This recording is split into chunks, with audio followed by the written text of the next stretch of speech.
जय हिंद साथियों, मैं अनिल कुमार फिर से अपने यूट्यूब चैनल में आप लोगों का स्वागत करता हूं। दोस्तों, आज के सेशन का जो मेरा टॉपिक है वो आपको 12वीं बिहार बोर्ड के एग्जाम देने वाले छात्र छात्राओं के लिए है, जिनका एग्जाम 2024 में होने वाला है। तो आज हम इस टॉपिक के अंतर्गत क्या करेंगे कि आपको विषय इतिहास का जो 13 लेसन है, जिसका नाम है महात्मा गांधी के प्रति समकालीन दृष्टिकोण एवं भारतीय राजनीति में गांधी जी की भूमिका, उसी चैप्टर का हम लोग एनालिसिस करेंगे। और इससे पहले भी इस चैप्टर का जो 7 एनालिसिस है वो आपको हो चुकी है। तो अगर आप उस वीडियो को नहीं देखे हैं तो आप हमारे चैनल के प्लेलिस्ट में जाएंगे और उस वीडियो को आप शुरू से क्रमबद्ध देखकर सारे चीज़ों को जो है आप अच्छे से तैयारी कर सकते हैं। तो चलिए साथियों, आज के इस सेशन को हम लोग शुरू करते हैं। देखिए, पहला प्रश्न आज के सेशन का क्या कह रहा है, ध्यान से समझिएगा। कह रहा है कि वर्ष 1946 में गठित अंतरिम कैबिनेट की अध्यक्षता किसने की? तो यहाँ पर आपको ऑप्शन ए कह रहा है Rajendra Prasad, option B Jawaharlal Nehru, option C Vallabhbhai Patel और ऑप्शन डी जो है वो आपको चक्रवर्ती राजगोपालाचारी। तो इसका जो सही आंसर हो जाएगा वो हो जाएगा आपको जवाहरलाल नेहरू। तो आइए यहाँ से हम लोग आगे चलते हैं और कुछ बातों को जानेंगे। जैसे सबसे पहला प्रश्न यही आएगा कि ये जो अंतरिम सरकार है, क्या है? अंतरिम सरकार, ठीक है ना। तो इस अंतरिम सरकार का जो गठन है, क्या है? गठन है वो आपको कब हुआ था? तो देखिए, तो ये जो अंतरिम सरकार है इसका जो गठन हुआ था वो आपको 24 अगस्त 1946 को, इसको आपको अच्छे से याद रखना है। देखिए कि अंतरिम सरकार का गठन कब हुआ था? 24 अगस्त 1946 को। और इस अंतरिम सरकार ने जो आपको शपथ लिया था, क्या लिया था?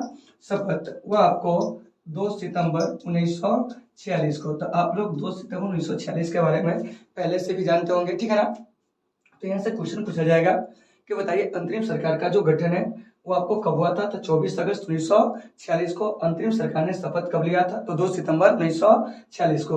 तो ये जो अंतरिम सरकार बनी थी, तो ध्यान से सुनिएगा कि अंतरिम सरकार में जो कार्यकारी परिषद थे उसके जो अध्यक्ष थे वो आपको लॉर्ड वेवेल थे, यानी कि भारत के वायसराय थे। जबकि कार्यकारी परिषद के जो उपाध्यक्ष थे वो आपको पंडित जवाहरलाल नेहरू थे। तो इन चीजों को आपको अच्छे से याद रखना है। यहाँ से एक प्रश्न पूछा जाएगा कि किस व्यक्ति को अंतरिम सरकार में कौन सा पद मिला था? तो देखिए, तो डॉक्टर राजेंद्र प्रसाद को जो है आपको खाद्य एवं जो कृषि विभाग है, क्या है?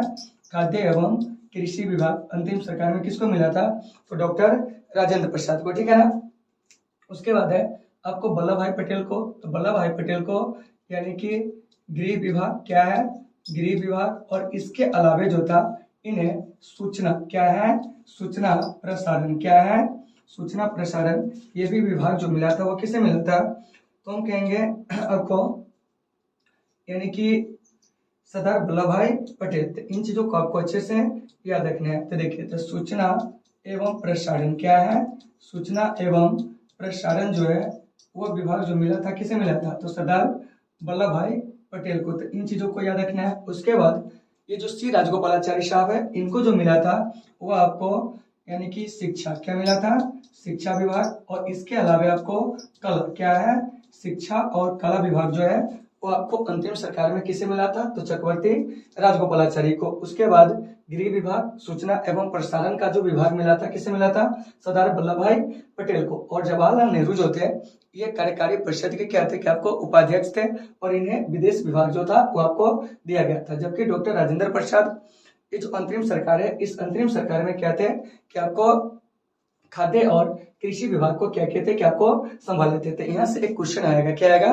क्वेश्चन आएगा, क्या जानते हैं कि जो अंतरिम सरकार है तो अंतरिम सरकार के गठन के समय भारत के जो वायसराय थे वो कौन थे? तो इन चीजों को आपको याद रखना है। तो देखिए, तो जिस समय अंतरिम सरकार का क्या होता है कि आपको गठन हुआ था उस समय भारत के जो वायसराय थे वो आपको लॉर्ड वेवेल थे। कहते हैं लॉर्ड वेवेल। और लॉर्ड वेवेल का जो वायसराय के रूप में कार्यकाल है 1943 से लेके 1947 तक है। तो इन चीजों को साथियों आपको अच्छे से याद रखना है, ठीक है ना। तो ये जो देख रहे हैं 36 नंबर प्रश्न, इसका जो सही आंसर हो जाएगा वो आपको बी हो जाएगा। उम्मीद है कि आपको ये सारे चीज समझ में आ गए होंगे। चलिए अब हम लोग चलते हैं आगे। अगला जो हमारा प्रश्न है वो क्या कर रहा है इसे हम लोग समझते हैं। देखिए, तो सबसे पहले प्रश्न को जो है ये साइज इसको हम लोग बड़ा कर देते हैं, ठीक है ना। और देखिए, आज के सेशन में बहुत ही मजेदार चीजों की जो है वो आपको चर्चा होने वाली है। तो आप लोग जो है कंटिन्यू रहेंगे, क्लास छोड़ के जाएंगे नहीं, ठीक है ना। चलिए देखिए क्या कह रहा है समझिएगा, और जहां दिक्कत होगी कमेंट करके आपको बताना भी। देखिए क्या कह रहा है, हंटर आयोग की नियुक्ति की गई थी। ऑप्शन ए कह रहा है कालकोठरी घटना के बाद, ऑप्शन बी कह रहा है जालियांवाला बाग हत्याकांड के बाद, उसके बाद कह रहा है 1857 के विद्रोह के बाद, और ऑप्शन डी कह रहा है बंगाल के विभाजन के बाद। तो देखिए, तो ये जो हंटर आयोग है इसकी जो नियुक्ति की गई थी जालियांवाला बाग हत्याकांड के बाद। तो यहाँ से एक प्रश्न आएगा कि सर ये जो जालियांवाला बाग हत्याकांड है ये आपको कब हुआ था। तो देखिए जालियांवाला ये जो आपको बाग हत्याकांड है 13 अप्रैल 1919 को हुआ था। तो इन चीजों को आपको अच्छे से याद रखना है। तो कभी अगर आपसे प्रश्न पूछा जाए कि बताइए कि जालियांवाला बाग हत्याकांड कब हुआ था, तो आपको 13 अप्रैल 1919 को। तो इन चीजों को याद रखना है। जालियांवाला बाग हत्याकांड जो है वो आपको कहाँ हुआ था, तो यह आपको पंजाब के अमृतसर में हुआ था। कहाँ हुआ था, पंजाब के अमृतसर में हुआ था। तो यहाँ से इसके कुछ मूल बातों को समझते हैं। तो जब जालियांवाला बाग हत्याकांड हुआ तो इसके जांच के लिए क्या हुआ था कि आपको हंटर आयोग जो है वो आपको बनाया था। तो ये जो आप हंटर आयोग देख रहे हैं इसमें जो टोटल सदस्य थे वो आपको कितने थे, तो यह आपको 8 थे। क्या थे, 8 थे। हंटर आयोग में सदस्यों की संख्या पूछेंगे तो क्या कहिएगा, 8, जिसमें से आपको 5 जो थे वो आपको अंग्रेज थे। क्या थे, 5 अंग्रेज, और 3 जो थे वो आपको भारतीय थे। क्या थे, भारतीय थे। तो हंटर आयोग ने जब अपनी रिपोर्ट पेश की थी तो उस रिपोर्ट में बताया था कि जलियांवाला बाग हत्याकांड में 379 लोग जो है वो आपको मारे गए थे। क्या है, मारे गए थे। जो कि ये रिपोर्ट जो थी वो आपको गलत थी, क्योंकि जलियांवाला बाग हत्याकांड में इससे कहीं अधिक लोग जो थे वो आपको मारे गए थे।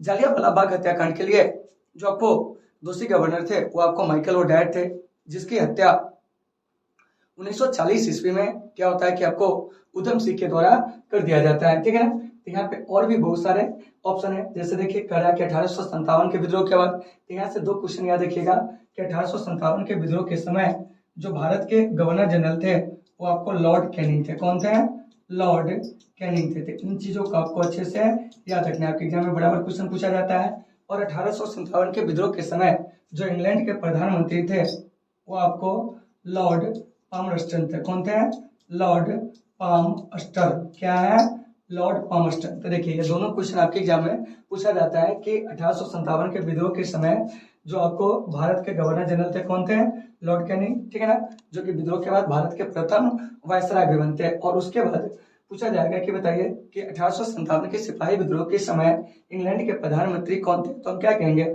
लॉर्ड पामस्टन, ठीक है ना। तो इन सारे चीजों को साथियों आपको अच्छे से याद रखना है। तो ये जो प्रश्न है 37 नंबर, इसका जो सही आंसर हो जाएगा वो आपको बी हो जाएगा। क्या हो जाएगा, बी, यानी कि हंटर आयोग की जो नियुक्ति की गई थी वो आपको जालियांवाला बाग हत्याकांड की जांच के लिए। तो उम्मीद है साथियों को ये सारे चीज आपको समझ में आ गए होंगे। चलिए अब हम लोग चलते हैं अगले प्रश्न की ओर। देखिए ये जो हमारा अगला प्रश्न है वो क्या कर रहा है, देखिए प्रश्न तो बड़ा है लेकिन आंसर इसका एकदम छोटा हो जाएगा। क्या हो जाएगा, छोटा हो जाएगा। देखिए क्या कर रहा है, कल भी हम लोग इस पे विशेष चर्चा किए थे, ठीक है ना। देखिए क्या कह रहा है, यहाँ से ध्यान से समझिएगा। देखिए, किसने कहा था मेरी पीठ पर किया जाने वाला प्रहार ब्रिटिश साम्राज्य के ताबूत में एक कील सिद्ध होगी। ऑप्शन ए कह रहा है लाला लाजपत राय, ऑप्शन बी कह रहा है बाल गंगाधर तिलक, ऑप्शन सी चंद्रशेखर आजाद, और ऑप्शन डी जो है वो आपको भगत सिंह। तो देखिए तो ये कह थे आपको लाला लाजपत राय। साइमन कमीशन के विरोध प्रदर्शन के दौरान जब इन्हें सर पे गहरी चोट आई थी उसी समय इन्होंने अंग्रेजी सरकार को यह चेतावनी दिए थे कि मेरे पीठ पर किया जाने वाला जो प्रहार है वो ब्रिटिश साम्राज्य के ताबूत में एक कील क्या होगी, क्या आपको सिद्ध होगी, क्या होगी, सिद्ध होगी। तो यहाँ से एक बात है साथियों कि जो साइमन कमीशन है, क्या है, साइमन कमीशन, इसके बारे में थोड़ा सा जान लीजिए।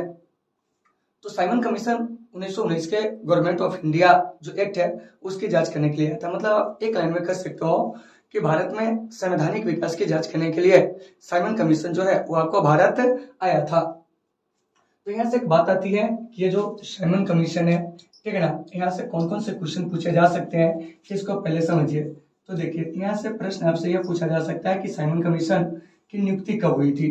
तो देखिए दोस्तों, इसकी जो नियुक्ति होती है साइमन कमीशन की वो आपको 1927 में होती है। कब होती है, 1927 में। तो फिर यहाँ से एक प्रश्न और आएगा कि साइमन कमीशन जो भारत आया, क्या हुआ, भारत आया, वो कब आया था, तो यह आपको 3 फरवरी 1928 को जो है साइमन कमीशन भारत आया था, 3 फरवरी 1928 को। फिर यहाँ से क्वेश्चन आएगा कि साइमन कमीशन जो अपनी रिपोर्ट दिया था, क्या दिया था, रिपोर्ट, वो कब दिया था, तो साइमन कमीशन जो अपनी रिपोर्ट दिया था वो आपको 1930 में, कितना में दिया था, 1930 में। तो इन चीजों को आपको अच्छे से क्या करना है कि आपको याद रखना है कि साइमन कमीशन जो है अपनी रिपोर्ट कब देता है, तो हम कहेंगे आपको 1900 कितना में जानते हैं, तो आपको 30 में।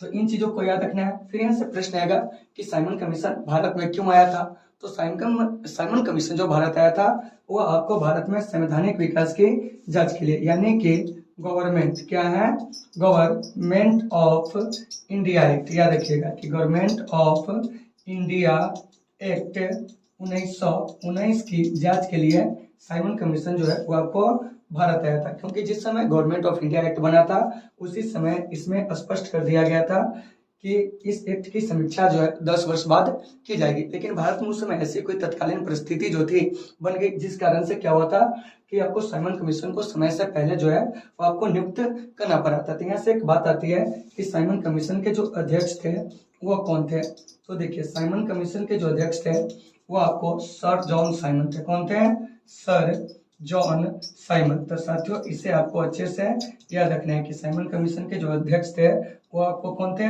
तो आपको सर जॉन साइमन थे। और साइमन कमीशन के रिपोर्ट के आधार पर ही क्या हुआ था कि आपको प्रांतों से द्वैत शासन को क्या कर दिया जाता है कि आपको समाप्त कर दिया जाता है। और प्रांतों में द्वैत शासन गवर्नमेंट ऑफ इंडिया एक्ट 1919 के तहत ही क्या होता है कि आपको लागू होता है। तो इन सारे चीजों को आपको अच्छे से क्या करना है कि आपको समझना है। चलिए अब हम लोग चलते हैं अगले प्रश्न की ओर, लेकिन उससे भी पहले जान लीजिए कि जो 38 नंबर प्रश्न है इसका जो सही आंसर हो जाएगा वो आपको क्या हो जाएगा, तो वो आपको ए होगा, क्या होगा, ए होगा। चलिए अब हम लोग नेक्स्ट प्रश्न की ओर चलते हैं। नेक्स्ट प्रश्न जो है हमारा वो क्या कर रहा है, इस पर हम लोग क्या करेंगे कि आपको बात करेंगे, ठीक है ना।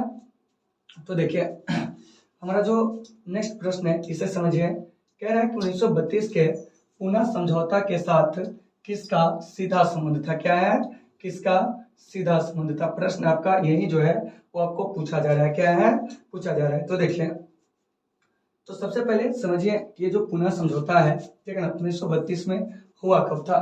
तो पूना समझौता आपको 24 सितंबर, क्या है, 24 सितंबर 1932 ईस्वी को हुआ था। तो इन चीजों को आपको अच्छे से याद रखना है कि पूना समझौता कब हुआ था, तो 24 सितंबर 1932 को। तो यहाँ से एक प्रश्न रहेगी कि पूना समझौता किसके बीच हुआ था, ठीक है ना। तो देखिए पूना समझौता महात्मा गांधी, क्या कहेंगे, महात्मा गांधी। यहाँ ध्यान से सुनिएगा कि ये जो पूना समझौता है यह आपको महात्मा गांधी और बाबा साहब भीमराव अंबेडकर, ठीक है ना, यानी कि डॉक्टर BR अंबेडकर, इनके बीच में जो है वो आपको हुआ था, क्या है, हुआ था। तो इन चीजों को आपको अच्छे से याद रखना है। यहाँ से डायरेक्ट क्वेश्चन ये भी पूछा जा सकता है कि पूना समझौता किसके बीच में हुआ था, तो महात्मा गांधी और डॉक्टर BR अंबेडकर के बीच में कब हुआ था। तो देखिए पूना समझौता जो है वो आपको 24 सितंबर 1932 को हुआ था। तो यहाँ से एक प्रश्न आएगा कि आखिरकार पूना समझौता हुआ था कहाँ, तो यह आपको महाराष्ट्र के जो है वो आपको यरवदा जेल वहीं पर क्या हुआ था कि हुआ था। तो इन चीजों को याद रखना है। तो फिर यहाँ से एक बात आती है कि पूना समझौता जो है वो आपको क्यों हुआ था। तो क्या हुआ था कि रेमजे मैकडोनाल्ड के द्वारा 16 अगस्त 1932 को सांप्रदायिक पंचायत की घोषणा कर दी गई थी। और इस सांप्रदायिक पंचायत के द्वारा जो भारतीय दलित वर्ग है उसको शेष हिंदुओं से अलग करने का प्रयास किया गया। अर्थात अंग्रेजी सरकार के द्वारा यहाँ भी फूट डालो और शासन करो की नीति जो थी वो आपको अपनाई गई, ठीक है ना। तो ये जो पूना समझौता होती है वो आपको महात्मा गांधी और डॉक्टर BR अम्बेडकर के बीच होती है। कब, तो 24 सितंबर 1932 को। यहाँ से आपका प्रश्न कर रहा है कि 1932 के पूना समझौता के साथ किसका सीधा संबंध था, तो हम कहेंगे भारतीय दलित वर्ग का। और इन दलित वर्ग का क्या था कि प्रांतीय विधायिका में जो स्थान था वो आपको मतलब 71 से बढ़ाकर जो था वो आपको 146 जो था वो आपको कर दिया गया था। तो इन चीजों को आपको समझना है। फिर यहाँ से एक बात आती है कि ये जो पूना समझौता है, ठीक है ना, यह हुआ था आपको सांप्रदायिक पंचायत के कारण। तो यहाँ से एक बात आती है कि सांप्रदायिक पंचायत की घोषणा कब हुई थी, जिसको आप लोग कहते हो कम्युनल अवार्ड, ठीक है ना। तो ये जो आपको सांप्रदायिक पंचायत है। क्या है? सांप्रदायिक पंचायत है। इसकी घोषणा 16 अगस्त 1932 को होती है। कब होती है? 16 अगस्त 1932 को। तो यहाँ से आपसे डायरेक्ट प्रश्न पूछा जाएगा कि 16 अगस्त 1932 को पुनः समझौता जो था, सॉरी, ये जो सांप्रदायिक पंचायत है इसकी घोषणा जो किया था वो कौन किया था? तो देखिए, तो सांप्रदायिक पंचायत की जो घोषणा किया था वो आपको ब्रिटेन के प्रधानमंत्री, जिनका नाम है रैमजे मैकडोनाल्ड। क्या नाम है उनका? Ramsay MacDonald. तो यहाँ से आपसे डायरेक्ट क्वेश्चन पूछा जाएगा कि बताइए कि ये जो सांप्रदायिक पंचायत है इसकी घोषणा करने वाले जो ब्रिटिश प्रधानमंत्री थे वो कौन थे? तो क्या कहिएगा? Ramsay MacDonald. सांप्रदायिक पंचायत की घोषणा कब होती है?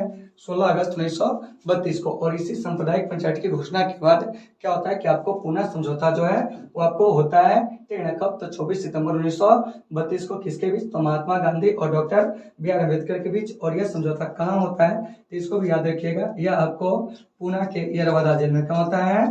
पुणे के जो आपको यरवदा जेल होता है यानी कि महाराष्ट्र में, वहीं पर क्या होता है कि आपको बाबा साहब भीमराव अम्बेडकर और राष्ट्रपिता महात्मा गांधी के बीच यह समझौता जो है वो आपको होता है। तो ये जो देख रहे हैं 39 नंबर प्रश्न, इसका जो सही आंसर हो जाएगा ना वो आपको डी हो जाएगा। क्या हो जाएगा? डी हो जाएगा। चलिए अब हम लोग चलते हैं अगले प्रश्न की ओर। ठीक है ना? तो हमारा जो अगला प्रश्न है वो आपको क्या कह रहा है इसे हम लोग समझते हैं। ठीक है ना? देखिए, थोड़ा सा इसको स्क्रॉल कर लेते हैं पहले। आइए देखिए, 40 नंबर प्रश्न हमारा क्या कर रहा है, इस पर हम लोग क्या करेंगे कि आपको चर्चा करेंगे। लेकिन चर्चा करने से पहले इसके साइज को थोड़ा सा बड़ा कर देते हैं। ठीक है ना? तो देखिए क्या कर रहा है समझिएगा यहाँ पे। ठीक है ना? पहले हम प्रश्न को पढ़ते रहे एक बार। देखिए, कह रहा है कि वर्ष 1928 में हिंदुस्तान सोशलिस्ट रिपब्लिक एसोसिएशन की स्थापना कहाँ हुई थी? ऑप्शन ए कर रहा है कानपुर में। ठीक है ना? ऑप्शन जो बी है वो कर रहा है आपको यानी कि दिल्ली में। ऑप्शन सी कर रहा है इलाहाबाद में। और ऑप्शन डी कर रहा है आपको कहाँ? लाहौर में। तो इसे आप लोग समझने का प्रयास कीजिए कि कहाँ होगा इसका सही आंसर, ये पहले जानिए। ठीक है ना? तो ये जो आपको देख रहे हैं हिंदुस्तान सोशलिस्ट रिपब्लिकन एसोसिएशन, इसका जो गठन हुआ था वो आपको कानपुर में। क्या हुआ था? कानपुर में। तो सही आंसर इसका जो हो जाएगा वो आपको ए हो जाएगा। और ये जो हिंदुस्तान सोशलिस्ट रिपब्लिकन एसोसिएशन है इसकी स्थापना में जो महत्वपूर्ण भूमिका निभाए थे वो आपको चंद्रशेखर आजाद को निभाए थे। चंद्रशेखर आजाद। ठीक है ना? और इसके अलावे आपको भगत सिंह। कौन थे? चंद्रशेखर आजाद और भगत सिंह जो थे वो आपको इस संगठन की स्थापना में महत्वपूर्ण भूमिका निभाए थे। और यह संगठन जो था कैसा संगठन था? तो हम कहेंगे कि आपको एक क्रांतिकारी संगठन था। कैसा संगठन था? क्रांतिकारी संगठन। तो देखिए, तो यहाँ से प्रश्न में ही आपके कई सारे जो आंसर है छिपे हुए। जैसे आपसे क्वेश्चन पूछा जाएगा हिंदुस्तान सोशलिस्ट रिपब्लिक एसोसिएशन की स्थापना कब हुई थी? 1928 में। कहाँ हुई थी? कानपुर में। स्थापना किसने किया था? तो क्या कहेंगे? चंद्रशेखर आजाद और भगत सिंह। तो इन सभी चीजों को आपको अच्छे से याद रखना है। ठीक है ना? चलिए अब हम लोग चलते हैं अगले प्रश्न की ओर। लेकिन उससे पहले जान लीजिए कि इसका सही आंसर जो होगा वो आपको ए हो जाएगा। क्या हो जाएगा? ए। चलिए अब हम लोग चलते हैं नेक्स्ट प्रश्न की ओर। हमारा जो नेक्स्ट प्रश्न है वो क्या कह रहा है इससे पहले समझिए। देखिए, प्रश्न जो है बहुत ही बढ़िया है। इसके बारे में कई बार जो है चर्चा भी कर दी है, तो ज्यादा इस पर हम कुछ विशेष बातें नहीं करेंगे। देखिए क्या कह रहा है, डेट के साथ इस प्रश्न का जो है आपको आंसर जो है पूछा जा रहा है। देखिए कह रहा है कि भारत छोड़ो आंदोलन यानी कि क्विट इंडिया मूवमेंट जो है, ठीक है ना, वो कब प्रारंभ हुआ था? ऑप्शन ए कह रहा है 9 अगस्त 1942। ऑप्शन बी कह रहा है 10 अगस्त 1942। ऑप्शन सी 15 अगस्त 1942। ऑप्शन डी 16 अगस्त 1942। इसका जो सही आंसर हो जाएगा वो आपको ये हो जाएगा 9 अगस्त 1942 को। तो यहाँ से एक प्रश्न और पूछा जा सकता है कि भारत छोड़ो आंदोलन जो है किसके नेतृत्व में चलाया गया था? तो याद रखिएगा भारत छोड़ो आंदोलन जो है वो आपको महात्मा गांधी के नेतृत्व में जो था वो आपको चलाया गया था। तो इन चीजों को याद रखना है, यानी कि भारत छोड़ो आंदोलन का नेतृत्व कौन किए थे? तो आपको महात्मा गांधी। और भारत छोड़ो आंदोलन के दौरान ही अंग्रेजी सरकार के द्वारा एक ऑपरेशन चलाया गया था, उसका नाम है आपको ऑपरेशन जीरो आवर। क्या है? Operation zero hour. तो इन चीजों को याद रखना है। तो क्वेश्चन पूछा जाएगा कि ऑपरेशन जीरो आवर का जो संबंध है वो किस आंदोलन से? तो क्या कहेंगे? भारत छोड़ो आंदोलन से। तो फिर यहाँ से एक प्रश्न और आएगा कि भारत छोड़ो आंदोलन के शुरू होने के समय जो भारत के वायसराय थे वो आपको कौन थे? तो ये आपको लॉर्ड लिन लिथगो थे। कौन थे? लॉर्ड लिन लिथगो। क्या कहेंगे? लॉर्ड लीलित हुए थे। तो इन चीजों को आपको अच्छे से याद रखना है। तो फिर यहाँ से एक प्रश्न और पूछा जाएगा कि भारत छोड़ो आंदोलन जिस समय शुरू हुआ था उस समय कांग्रेस के जो अध्यक्ष थे वो कौन थे। तो देखिए, तो कांग्रेस के अध्यक्ष जो उस समय थे वो आपको मौलाना अबुल कलाम आजाद थे। कौन थे? मौलाना अबुल कलाम आजाद। तो बच्चों यहाँ से क्वेश्चन पूछा जाएगा कि बताइए कि भारत छोड़ो आंदोलन शुरू होने के समय कांग्रेस के अध्यक्ष कौन थे। तो क्या कहेंगे? मौलाना अबुल कलाम आजाद। भारत छोड़ो आंदोलन का नेतृत्व कौन किए थे? महात्मा गांधी। भारत छोड़ो आंदोलन के दौरान अंग्रेजी सरकार के द्वारा कौन सा ऑपरेशन चलाया गया था? तो ऑपरेशन जीरो आवर। भारत छोड़ो आंदोलन के समय भारत के वायसराय कौन थे? तो वे आपको लॉर्ड लिलिथ होते थे। इन चीजों को आपको अच्छे से याद रखना है। और भारत छोड़ो आंदोलन चलाने का जो प्रस्ताव पास हुआ था वो कांग्रेस के बंबई अधिवेशन में क्या हुआ था, क्या आपको पास हुआ था। तो इन चीजों को आपको अच्छे से याद रखना है। तो ये जो 41 नंबर प्रश्न है इसका सही आंसर जो हो जाएगा साथियों वो आपको क्या हो जाएगा? तो आपको ए हो जाएगा। ठीक है ना। अब चलिए, अब हम लोग अगले प्रश्न की ओर चलते हैं। अगला प्रश्न जो है हमारा वो क्या कह रहा है समझिए। जहां दिक्कत होगा आप लोग हमें बताएंगे। ठीक है ना। देखिए, प्रश्न बहुत ही बढ़िया है, इसे आप लोग समझेंगे। ठीक है ना। देखिए, प्रश्न में क्या कह रहा है इसको सबसे पहले अच्छे से यहाँ पढ़िए। कह रहा है कि ब्रिटिश सरकार ने, ठीक है ना, कौन सरकार? ब्रिटिश सरकार ने महात्मा गांधी को जो उपाधि दी थी और जिससे उन्होंने असहयोग आंदोलन में वापस कर दिया था वो कौन सी उपाधि थी। प्रश्न ये पूछा जा रहा है। तो देखिए, हिंद केसरी, कैसर ए Hind, Rai Bahadur, the right honourable. ठीक है ना। तो इसका जो सही आंसर हो जाएगा वो जाएगा कैसर ए हिंद। तो यहाँ से एक बात आती है कि गांधी जी को कैसर ए हिंद की उपाधि कब दी गई थी। तो साथियों, गांधी जी को कैसर ए हिंद की उपाधि जो थी वो आपको 1915 में दी गई थी, क्योंकि गांधी जी प्रथम विश्व युद्ध में अंग्रेजों का भरपूर साथ दिए थे। गांधी जी को भारतीय युवाओं को प्रथम विश्व युद्ध में शामिल होकर क्या कि अंग्रेजों का साथ देने के लिए गांधी जी के द्वारा कहा गया।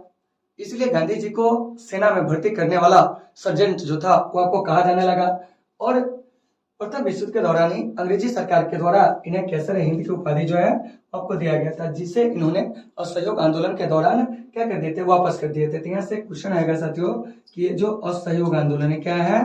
असहयोग आंदोलन वो आपको कब तक चला था। तो देखिए, ये जो असहयोग आंदोलन है ना वो आपको 1920 से 1922 तक चला था। कब तक चला था? 1920 से 1922 तक चला था। तो इन चीजों को आपको अच्छे से याद रखना है। फिर यहाँ से एक प्रश्न आएगी। क्या आएगी? प्रश्न आएगी कि ये जो असहयोग आंदोलन है, ठीक है ना, ये कैसा आंदोलन था, इसके स्वरूप को बताइए। तो देखिए, तो यह गांधी द्वारा शुरू किया गया प्रथम जन आंदोलन था। क्या था? प्रथम जन आंदोलन था। अर्थात इसमें समाज के हर एक वर्ग जो था वो आपको क्या किया था कि आपको हिस्सा लिया था। दूसरी बात क्या था, ध्यान से समझिएगा, किसमें महिला पुरुष सभी ने बढ़ चढ़ कर क्या किए थे?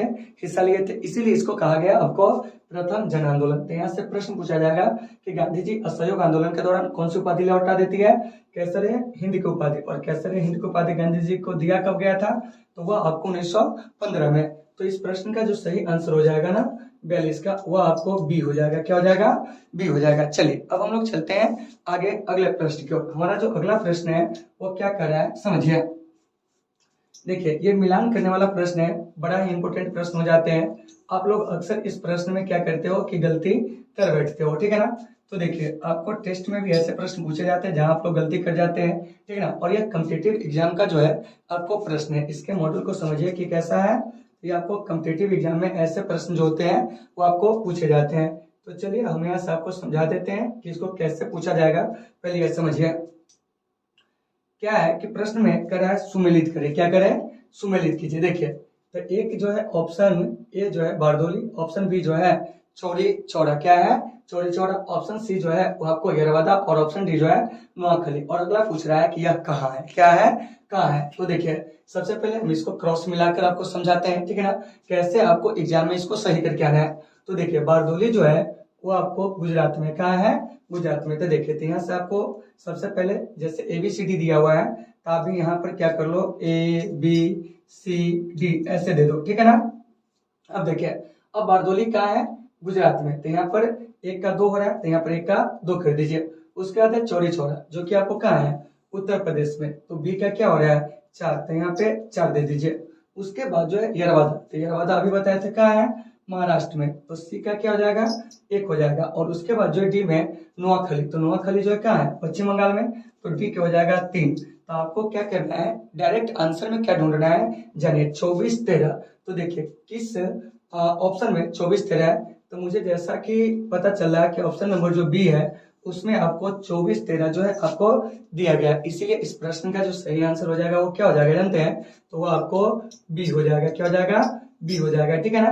तो देखिए तो ऐसे सुमेलित करने वाला जो प्रश्न रहेगा उसको कैसे बनाना है समझ गए, ठीक है ना। तो 43 का सही आंसर क्या हो जाएगा, तो आपको बी हो जाएगा, यानी कि बारडोली जो है गुजरात में, चौरी चौरा जो है उत्तर प्रदेश में, येरवता जो है महाराष्ट्र में, और नोआखली जो है वो आपको पश्चिम बंगाल में, कहा है पश्चिम बंगाल में। तो साथियों उम्मीद है कि आपको ये सारे चीज होंगे वो समझ में आ गए होंगे। चलिए अब हम लोग चलते हैं अगले प्रश्न की ओर।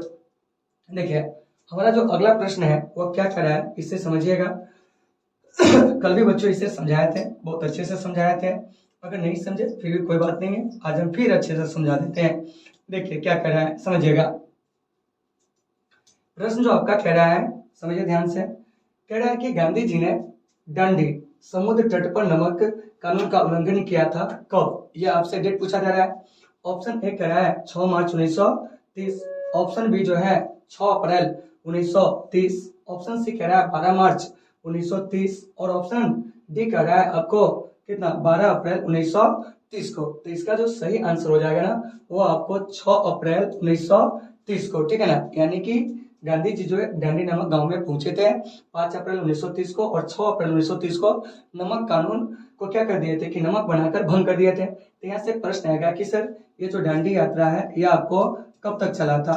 तो देखिए तो डांडी यात्रा जैसा कि आप जानते हैं कि यह आपको 24 दिन चला था। कितना दिन चला था 24 दिन। तो कब से कब तक चला था, तो यह आपको 12 मार्च 1930 को क्या होता है कि आपको शुरू होता है, और 6 अप्रैल 1930 को डांडी यात्रा जो थी आपको समाप्त होती है। तो डांडी यात्रा टोटल कितना दिन चला था, तो हम कहेंगे आपको 24 दिन। क्या है 24 दिन। और डांडी यात्रा किसके नेतृत्व में जो था वो आपको शुरू हुआ था, तो कहेंगे गांधी जी, यानी कि डांडी यात्रा को जो शुरू किए थे गांधी जी कहाँ से किए थे, तो ये आपको साबरमती आश्रम से। कहाँ से किए थे साबरमती आश्रम से। तो इन चीजों को साथियों आपको अच्छे से याद रखना है। तो फिर यहाँ से एक प्रश्न आएगी कि डांडी यात्रा के दौरान गांधी जी जो थे वो अपने कितने अनुयायियों के साथ इस यात्रा को शुरू किए थे।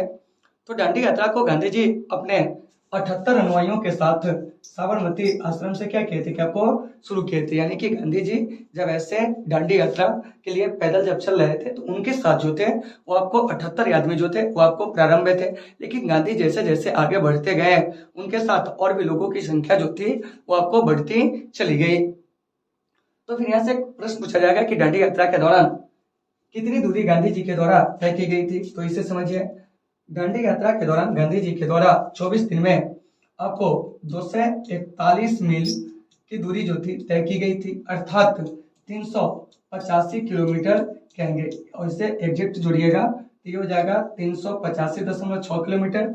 लेकिन ऑप्शन में यही दो चीज आएगा कि डांडी यात्रा के दौरान गांधी जी ने कितने किलोमीटर की दूरी तय किए थे, तो 241 मील, ठीक है ना। अगर किलोमीटर में रहेगा 385 किलोमीटर। डांडी यात्रा कितने दिन चले थे, तो आपको 24 दिन। कब से कब तक चली थी, तो आपको 12 मार्च 1930 से 6 अप्रैल 1930 तक। और ये जो डांडी है यह आपको है कहाँ, एग्जाम में क्वेश्चन ये भी पूछा जाता है। तो ये जो डांडी है ना यह आपको गुजरात में है। कहाँ है गुजरात में। तो इन चीजों को भी साथियों आपको याद रखना है कि डांडी कहाँ है, तो आप क्या कहोगे गुजरात में, ठीक है ना। तो ये जो 44 नंबर प्रश्न है इसका जो सही आंसर हो जाएगा वह आपको बी हो जाएगा। क्या हो जाएगा बी हो जाएगा। तो मुझे उम्मीद है कि आपको ये सारे चीज होंगे आसानी से समझ में आ गए होंगे। चलिए अब हम लोग चलते हैं अगले प्रश्न की ओर। हमारा देखिए अगला प्रश्न जो है वो आपको क्या कर रहा है इस पर हम लोग बात करेंगे, ठीक है ना। देखिए स्क्रॉल थोड़ा सा करने में दिक्कत हो रही है। देखिए क्या कर रहा है अगला प्रश्न, आ जाओ। चलिए देखिए अगला प्रश्न जो है हमारा क्या कर रहा है इस पर समझिए, ठीक है ना। एकदम आसान प्रश्न है, इसके बारे में हम प्रीवियस वीडियो में भी क्या किए थे, क्या आपको चर्चा किए थे, तो आप इसे समझेंगे अच्छे से, ठीक है ना। देखिए क्या कर रहा है, मिले हो तुम हमको बड़े नसीबों से, चुराया है मैंने किस्मत के लकीरों से। चलिए आइए साथियों, देखिए इसमें क्या कह रहा है, पहले इसको हम लोग क्या करते हैं समझते हैं। देखिए पहला प्रश्न करा है, और पहला नहीं कहेंगे, ठीक है ना, 45 नंबर प्रश्न जो है वो आपको क्या कर रहा है, ठीक है ना, कि निम्नलिखित में से किसने सभी तीनों गोलमेज सम्मेलन में भाग लिया था। ऑप्शन ए करा है आपको Jawaharlal Nehru, option B B R Ambedkar, option C Vallabhbhai Patel, option D doctor Rajendra Prasad, ठीक है ना। तो इसका जो सही आंसर हो जाएगा वो आपको डॉक्टर बी आर अम्बेडकर। तो यहाँ से एक बात आती है कि सर गोलमेज सम्मेलन कब कब हुआ था, तो देखिए गोलमेज सम्मेलन 1930 में हुआ था पहला, दूसरा 1931 में, और तीसरा हुआ था 1932 में। तो तीनों गोलमेज सम्मेलन में भाग लेने वाले जो एकमात्र भारतीय नेता थे वो आपको कौन थे, बाबा साहब भीमराव अम्बेडकर। तो फिर यहाँ से आपसे एक प्रश्न पूछा जाएगा कि बताइए कि कांग्रेस की ओर से गांधी जी किस गोलमेज सम्मेलन में भाग लिए थे। तो गांधी जी जो थे वो आपको द्वितीय गोलमेज सम्मेलन में, किस गोलमेज सम्मेलन में, द्वितीय गोलमेज सम्मेलन में क्या किए थे कि आपको भाग लिए थे। तो इन चीजों को आपको याद रखना है कि ये जो द्वितीय गोलमेज सम्मेलन है, इस द्वितीय गोलमेज सम्मेलन में जो है गांधी जी भाग लिए थे या नहीं लिए थे, तो लिए थे। तो द्वितीय गोलमेज सम्मेलन कब हुआ था, 1931 में। तो यहाँ से क्वेश्चन पूछा जाएगा कि ये जो गोलमेज सम्मेलन है इसका आयोजन कहाँ होता था। तो देखिए, तो जो भी गोलमेज सम्मेलन है सबका जो आयोजन हुआ था ना वो आपको लंदन में हुआ था। कहाँ हुआ था, लंदन में हुआ था। तो इन सभी बातों को आपको अच्छे से क्या करना है कि आपको याद रखना है, ठीक है ना। तो इसमें बहुत सारे ऑप्शन दिए गए हैं, और इन ऑप्शनों पर हम लोग क्या है कि बहुत पहले जो प्रीवियस वीडियो उस सब पर भी हम लोग क्या किए थे कि इन ऑप्शनों के बारे में एनालिसिस किए थे। जैसे जवाहरलाल नेहरू, तो ये देश के पहले क्या थे कि आपको प्रधानमंत्री, और पहले आपको विदेश मंत्री क्या, उसके बाद वल्लभ भाई पटेल देश के पहले गृह मंत्री और पहले उप प्रधानमंत्री थे। तो इन चीजों को याद रखिएगा। देश के पहले राष्ट्रपति डॉक्टर राजेंद्र प्रसाद। तो ऐसे बहुत सारे एनालिसिस है जो आपको प्रीवियस वीडियो में हुई है, तो आप लोग वहां से जाकर उसे देख लेंगे। तो 45 का जो सही आंसर हो जाएगा ना वो आपको क्या हो जाएगा जानते हैं, बी, यानी कि तीनों गोलमेज सम्मेलन में भाग लेने वाले एकमात्र भारतीय नेता जो थे वो आपको कौन थे, तो हम क्या कहेंगे जानते हैं, तो आपको बी आर अम्बेडकर, यानी कि बाबा साहब भीमराव अम्बेडकर। चलिए अब हम लोग अगले प्रश्न की ओर चलते हैं। हमारा जो अगला प्रश्न है वो क्या कर रहा है, इस पर हम लोग विचार करेंगे। देखिए यहाँ पर भी साथियों आपको मिलान करने वाला है, क्या है, मिलान करने वाला है, ठीक है ना। देखिए थोड़ा सा बड़ा कर देते हैं, अगर देखने में दिक्कत हो तो आप हमें फिर बताएंगे, ठीक है ना। देखिए हो सकता है कि थोड़ा बहुत आपको प्रॉब्लम होता हो, तो देखिए इसको हम और भी बड़ा कर दिए। देखिए अब इसे समझिए क्या कह रहा है। बहुत आसान क्वेश्चन कह रहा है, निम्नलिखित में से काल क्रमानुसार व्यवस्थित कीजिए और सही उत्तर का चयन नीचे दिए गए कुट से कीजिए। में करा असहयोग आंदोलन, उसके बाद करा सविनय अवज्ञा आंदोलन, उसके बाद खिलाफत आंदोलन, और डी में भारत छोड़ो आंदोलन। तो देखिए, तो ये जो असहयोग आंदोलन है ये आपको 1920 में क्या हुआ था, शुरू हुआ था। खिलाफत आंदोलन जो है ये आपको 1919 में क्या है कि आपको शुरू हुआ था। उसके बाद है सविनय अवज्ञा आंदोलन 1930 में शुरू हुआ था, और भारत छोड़ो आंदोलन 1942 में क्या हुआ था कि आपको शुरू हुआ था। अब करा कि कालक्रम के अनुसार इसको समझाइए, यानी कि जो पहले हुआ था उसको पहले बताइए। तो पहले क्या हुआ था, देखिए तो आपको खिलाफत आंदोलन था। आपको ऑप्शन में ढूंढना है सबसे पहले सी, क्या ढूंढना है, सी। उसके बाद क्या हुआ था आपको असहयोग आंदोलन, तो सी के बाद आपको हो जाएगा ए, क्या हो जाएगा ए। उसके बाद जो है 1930 यानी कि सविनय अवज्ञा आंदोलन जो कि बी नंबर ऑप्शन में है, और लास्ट में है आपको डी 1942 भारत छोड़ो आंदोलन। तो आपको इन चार ऑप्शन जो दिए गए हैं उसमें आपको ढूंढना है सी ए बी डी। तो देखिए सी ए बी डी जो है किसमें है, ऑप्शन नंबर सी में, इसीलिए इसका सही आंसर जो जाएगा क्या हो जाएगा, तो आपको सी हो जाएगा, ठीक है ना। तो जब भी कुट वाला प्रश्न आएगा ना तो उसको आप लोग ऐसे ही क्या करेंगे कि अपने क्वेश्चन पे उसको पेन से लिखकर और उसको क्या करेंगे कि ओमर शीट में आप बढ़िया से क्या करेंगे कि आपको रंगेंगे, ठीक है ना।